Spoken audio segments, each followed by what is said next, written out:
Sophie Durocher. Un savoureux mélange artistique de culture et d'information. Montréal pue. Et ça pue partout. Partout, là, dans tous les quartiers. J'entends déjà les gens rire dans leur voiture. Tout le reste n'est que fumisterie. Donc, on veut un monde qui sent l'eau de Javel. Un monde blanc, blanc, blanc, blanc, blanc, sans défaut. Rémi Villemure. J'adore quand Rémi m'envoie ses sujets le matin ou en après-midi. Exceptionnellement. Et qu'il utilise des terminologies vraiment comme vraiment on sent l'étudiant quand même qui a fait un doctorat en sociologie. Tu nous dis aujourd'hui, à propos de ton sujet, c'est une tragédie anthropologique. Explication, jeune homme. Alors écoute, moi, je sais pas. Des fois, je trouve qu'il y a des journées qui ressemblent à l'actualité. Ah? Je t'explique ça. Ce matin, je me réveille, il fait pas beau. Ah, Je me dis, ça va être déjà, une journée de marde. Là, ça va être boiteux, ça va être mouillé, plate. Et là, après, le soleil sort. Ouais. J'ai deux nouvelles pour toi. Il y en a une qui est négative, il y en a une qui est positive. Ça ressemble à la journée. Premièrement, c'est un article dans le magazine Forbes qui date de la mi-février, mais qui a été rapporté dans les médias québécois dans les dernières heures. C'est une étude qui a été menée auprès de la génération Z. La génération Z, ce sont les gens... génération. C'est ça que je t'ai écrit tantôt, mais j'ai un petit peu joué avec les années. Tu sais, quand tu parles avec des baby-boomers, puis ils disent « Je suis pas un baby-boomer, moi, parce que sont nés 2 années après la fin de la génération. » Oui, mais c'est une idée, c'est un groupuscule, là. Moi, je suis né en 94, la génération Z, ça commence en 95. Donc, OK, mais bon, cette génération-là, on lui a demandé c'était quoi son rapport à l'intelligence artificielle dans le domaine du travail, dans le milieu professionnel. Et écoute, 41% des jeunes de la génération Z disent plus faire confiance à l'intelligence artificielle qu'à un être humain. OK. Mais ça, c'est extrêmement inquiétant parce que je peux comprendre, en effet, que, bon, l'erreur est humaine, errare humanum est. Donc, c'est possible qu'en effet, tu te dises, ben là, tu sais, mon collègue de travail en chair et en os, il peut se tromper, l'IA se trompera pas, mais on l'a démontré maintes et maintes fois. Tu sais, tu demandes à l'intelligence artificielle, c'est quoi les controverses associées à moi-même, Sophie Durocher, Guy Nantel avait fait l'exercice, puis c'était n'importe quoi. Il disait que... On t'inventait des controverses. Mais bon, il disait que je travaillais pour Radio-Canada. Je veux dire, c'est comme, non, c'est pas ça, là.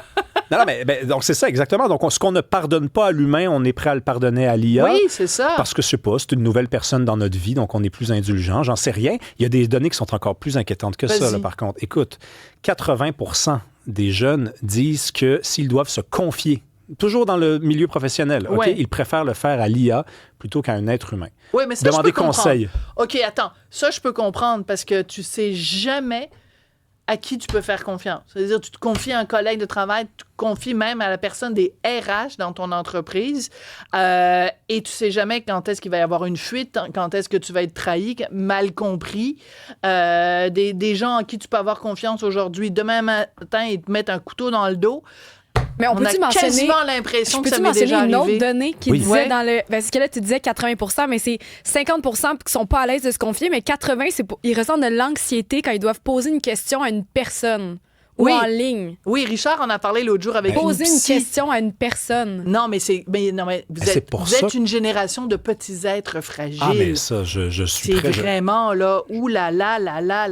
Je le reconnais, mais c'est pour ça, regarde la feuille, c'est pour ça que je parle de tragédie anthropologique. Une tragédie anthropologique. Parce que l'erreur a beau être humaine, on a beau ne pas pouvoir faire confiance à n'importe qui, voire à personne.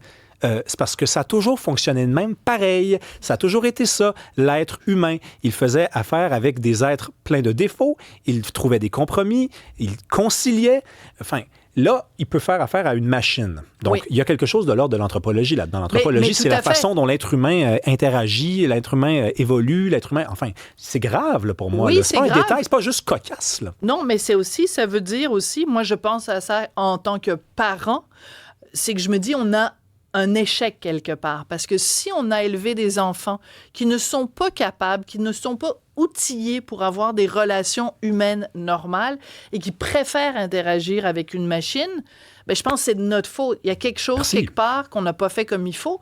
Et une des choses qu'on a faites, je m'inclus dans cette génération-là, c'est qu'on vous a donné des outils technologiques comme celui-ci, l'ordinateur, le cellulaire, le iPad, beaucoup trop tôt dans vos vies, ce qui fait en sorte qu'on vous a donné des gardiennes numériques. On ne s'est pas occupé de vous, puis à la place, on vous a donné un cellulaire en disant « Tiens, C'est la gardienne numérique qui va t'élever. Ben, ça donne ça. Et je reviens à l'explication que je t'ai donnée maintes et maintes fois à ce micro et je m'en voudrais de ne pas la repitcher dans l'air. Pourquoi on est rendu là? Pourquoi les parents ont élevé leurs enfants comme ça et pourquoi leurs parents ont été les premiers à les élever comme ça? C'est en raison de notre refus de mourir. Comme on veut vivre jusqu'à la fin de nos jours, on refuse les responsabilités, y compris la responsabilité parentale. Ça veut dire qu'on délègue à une machine la responsabilité de divertir notre enfant, de lui enseigner les choses élémentaires, de parler. Si tu as besoin de te confier, sais-tu quoi? Papa est occupé à vivre. Papa a 40 ans. Papa veut revivre sa vingtaine et à la cinquantaine, il veut revivre sa trentaine. Donc, occupe-toi. Avec la machine, tu peux lui poser n'importe quelle question. Tu peux même lui dire, machine, ça va pas bien. Qu'est-ce qu'on fait? Et vous allez toujours être déçu de la réponse de la machine en passant. C'est pour ça que ça me renverse ces chiffres-là. Quand on nous dit qu'on est plus à l'aise de discuter, de demander conseil à une machine, faites le test. Dites à une machine, ça va pas bien, qu'est-ce que je fais?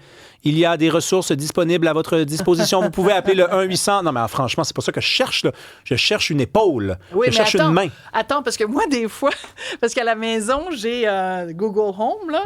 Puis là, des fois, je lui demande, raconte-moi une blague. Ben, elle est bonne pour raconter des blagues, des fois. Ah ouais, des blagues très inclusives, par contre, et très bienveillantes. Ah non, mais des fois, c'est drôle. Ouais?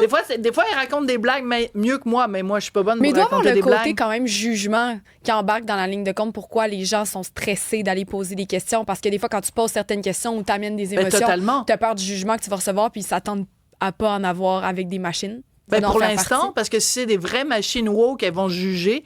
Si jamais tu utilises des mots qui commencent par un N ou que mettons que tu mégenres la machine, ben là, tu vas être jugé par la machine. On est-tu prêt pour la bonne nouvelle? Oui, la bonne nouvelle. OK, donc j'avais promis les gens qui nous écoutent, là. Donc la bonne nouvelle, c'est qu'il y avait à New York la première vente. À New York? Comment tu dis ça? La bonne façon, apparemment. Oui, New York. New York. I mean, a New York state of mind. Donc, qu'est-ce qu'il y a à New York? Donc, il y avait la première vente. C'est une galerie là, qui faisait une vente d'art produit par l'IA, l'intelligence artificielle. C'était la première, donc, vente intégrale. Il n'y avait pas d'œuvres faites par des humains. C'était juste des œuvres faites par l'intelligence artificielle. Et ça s'est très mal passé. Et c'est ça la bonne nouvelle. Les gens ne veulent pas de ça. Les gens veulent des vraies toiles faites par des vrais humains, dotés d'une vraie sensibilité. Et quand on leur dit c'est une machine qui a fait ça, ils disent je sais pas, ça m'intéresse pas, me mettre de l'argent dans mon REER à la place. Bon, voilà. Mais ça, c'est un très bon exemple aussi parce que quand ça a commencé l'intelligence artificielle, c'était l'inquiétude de tout le monde de dire il va toujours manquer la petite étincelle, le supplément d'âme, tu sais, elle l'a. Je dirais, tu sais, une machine, elle l'a pas. Mais il y a des gens qui réagissent. En lien avec de ce dont on parle, vous avez sûrement vu ça passer. Il y a des gens maintenant qui tombent en amour avec des intelligences artificielles. Ben oui, tu peux utiliser certains robots conversationnels pour le transformer en ton futur copain, ta future copine. Puis c'est Marcel qui nous rappelle ça en disant la semaine dernière, il y a une femme qui est tombée en amour avec une intelligence artificielle. Donc, il y a le côté humain, le côté relationnel qu'on est capable d'aller chercher quand même. Puis les gens savent ça. Bon, alors moi, je résume quand même l'époque formidable dans laquelle on vit. Les femmes ont moins peur de se retrouver en forêt avec un ours qu'avec un homme et elles préfèrent tomber amoureuses d'une machine que d'un homme en chair et en os. Bonne chance, Rémi. Oui, je sais, c'est compliqué. Je peux en témoigner. Mais le film en question, il y a un film qui a été fait c'est le Her avec Joaquin Phoenix et la voix de la délicieuse Scarlett Johansson. Je comprends Joaquin de tomber en amour comme ça sous la promesse seulement d'une voix. Non, mais ça veut dire quelque chose de grave. Ça veut dire que si maintenant, on préfère consommer de l'art produit par l'IA, c'est comme si on disait tout avait été écrit, tout avait été peint, alors que c'est faux.